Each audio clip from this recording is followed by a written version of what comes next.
दोस्तों, आज की कहानी है सासू माँ। मैं काम से नहीं थकती जितना आपके तानों से थक जाती हूँ। दोस्तों, कहानी शुरू करने से पहले अगर आपने चैनल को सब्सक्राइब नहीं किया हो तो कर लीजिए ताकि आपके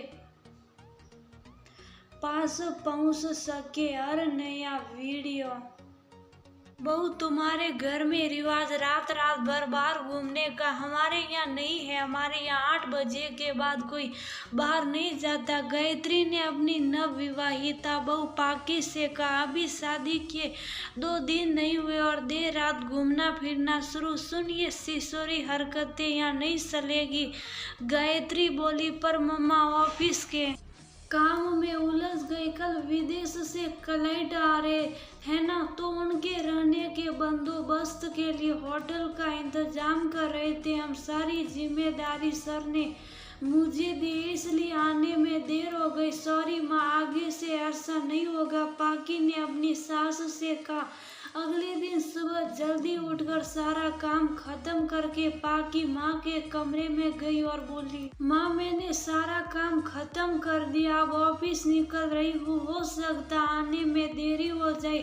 पाकी बोली, अभी कल ही समझाया था इसे, पर ये कहाँ सुनती है। भला रमन देख लिया ना, अपनी पसंद की लड़की से शादी करने का नतीजा, और करो मन मर्जी। रमन बिना कुछ बोले ऑफिस चला गया।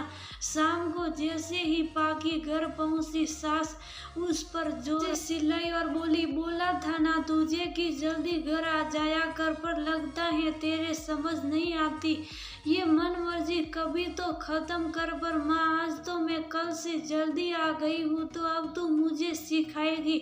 गायत्री बोली, आजकल की बहुओं के यही तो रोना, कुछ बोलो तो ज्ञान देने शुरू हो जाती हैं। बस करो माँ, बहुत हो गया। अभी तो मैं ऑफिस से आई हूँ और आपने एक गिलास पानी पिलाने की बजाय आप मुझे डांट रही। अगर मेरी कोई गलती हो तो मुझे आप सही तमाशे भी मार लो, पर बिना किसी गलती के मैं क्यों आपकी बातें सुनूं। और माँ जी, ये जो आपकी घर आने वाली बातें, ये सब मेरे लिए ही हैं कि रमन और गहू के भी वो सही कितनी देर बाहर रहे। आप कभी कोई सवाल नहीं करती और ना ही फोन करती हैं कि कहीं वो डिस्टर्ब ना हो जाए। माँ, मैं घर और ऑफिस का काम से नहीं थकती जितना आपके ताने सुन सुनकर थक जाती हूँ। ना मेरा ऑफिस के काम में दिल लगता है और ना घर में आकर भी टेंशन ही रहती है। माँ को सुख हुआ देख पाकी बोली, माँ ये जो कानून है ना, ये सिर्फ मेरे लिए नहीं बल्कि सभी के लिए लागू होती है। शादी हमने आपकी रजामंदी से की थी, कोई भाग कर नहीं की थी कि आप में दोस्त थे। उस समय तो आप बड़ा सड़ा कर बोल रही थी कि मेरी बहू मॉडर्न है, कमाऊ है, हम किसी बंदिश में नहीं रखेंगे उसे। अब क्या हुआ, अगर आपका साथ मिलेगा तो हमारी जिंदगी सुकून से कटेगी, और ऐसा ही व्यवहार रहा तो बस इस सीख सीख में मेरा दम घुट जाएगा। बस यही